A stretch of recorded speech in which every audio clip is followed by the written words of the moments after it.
Hi guys, ఈరోజు నేను mill మేకర్తో masala curry చేస్తున్నాను. ఎలా చేస్తున్నాను ఏంటి అని నా స్టైల్లో అయితే చూపించేస్తాను పదండి. ముందుగా మసాలా దినుసులు మనం వేగించి పక్కన పెట్టుకోవాలి. అవి ఏంటి అంటే పచ్చి కొబ్బరి, లవంగం, ఇలాచి, సాజీరా, దాల్చిన చెక్క, అలాగే మన నువ్వులు అన్నమాట.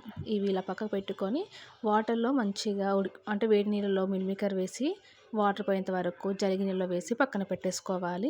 ఈలోపు మనం మిక్సీలో ఒక 2 ఉల్లిపాయలు తీసుకొని కట్ చేసుకొని మెత్తగా మిక్సీకి వేసుకోవాలి. అలా మిక్సీకి వేసుకున్నాక గిన్నె పెట్టేసి అందులో ఆయిల్ 2 టేబుల్ స్పూన్ ఆయిల్ వేసి అందులో ఈ ఆనియన్ పేస్ట్ అలాగే కరివేపాకు వేసి వేగనివ్వాలి. అలా వేగాక అందులో కాస్త పసుపు, అల్లం వెల్లుల్లి పేస్ట్ వేసి వేగనిచ్చుకోవాలన్నమాట. అలా వేగాక ఇందాక మీకు చూపించాను కదా నేను మసాలా దినుసులు, అవి అయితే మనం మిక్సీకి వేసుకోవాలి. అవి మెత్తగా వేసుకున్నాక అందులో 2 టమాటాలు వేసుకొని మిక్సీ పట్టేసుకోవాలి. చూస్తున్నారా, మొత్తం కలిపి పేస్ట్ ఇలా అవుతుంది. సో ఈ పేస్ట్ని మనం మంచిగా వేగనివ్వాలి.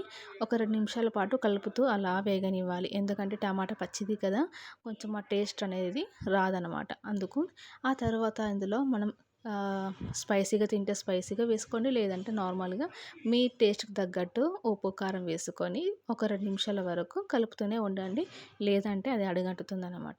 ఇలా ఉడుకుతున్నప్పుడు చూస్తున్నారు కదా, చాలా బాగా ఉడుకుతుంది.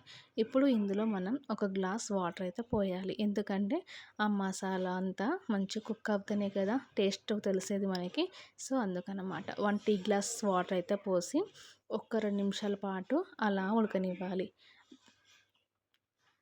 చూస్తున్నారా, మొత్తం థిక్గా అయిపోతూ ఉంది. సో మనకి మరీ థిక్గా అవ్వద్దు, ఎందుకంటే మిల్ మేకర్ వేస్తాం కదా, అప్పుడు వాటర్ మొత్తం మిల్ మేకర్ పీల్చేసుకుంటుంది. సో ఇలా కొంచెం వాటర్ ఉన్నప్పుడే మిల్ మేకర్ని వేసేసి కలిపేయాలన్నమాట. కలిపేశాక ఒక 2 నిమిషాల పాటు మూత పెట్టేసి వదిలేయాలి దాన్ని. ఎందుకంటే మిల్ మేకర్కి ఆ మసాలా మొత్తం పట్టేయాలి కదా, సో అందుకు ఇక లాస్ట్ మన కొత్తిమీర లేనిది టేస్ట్ ఉండదు కదా. సో అలా కొత్తిమీర వేసేసాను, పుదీనా వేసేసి ఇంకోసారి కలిపేసి మూత అయితే పెట్టేశాను. ఒక 2 నిమిషాలు అలా వదిలేసాం అనుకోండి, ఇక మన మసాలా కర్రీ అయితే రెడీ అయిపోయినట్టే. ఇది మనకి చపాతీలోకి కానీ, రోటీలోకి కానీ, రైస్లోకి కానీ చాలా బాగుంటుంది, చాలా టేస్టీగా ఉంటుంది. సో పిల్లలు మటన్ తినేది కదా మన ఇంట్లో చాలా వరకు. సో ఇలా చేసి పెట్టామనుకోండి, వాళ్ళకి మటన్ తిన్న టేస్ట్ అయితే వస్తుందన్నమాట. నేను ఇందులో ఎలాంటి స్పైసెస్ అయితే వేయలేదు, చూస్తున్నారు కదా. జస్ట్ ఆ మసాలా వేసేసి మన డైలీ యూజ్ చేసే కారం, ఉప్పు. సో ఫ్రెండ్స్, వీడియో ఎలా ఉంది, నచ్చితే లైక్, షేర్, సబ్స్క్రైబ్.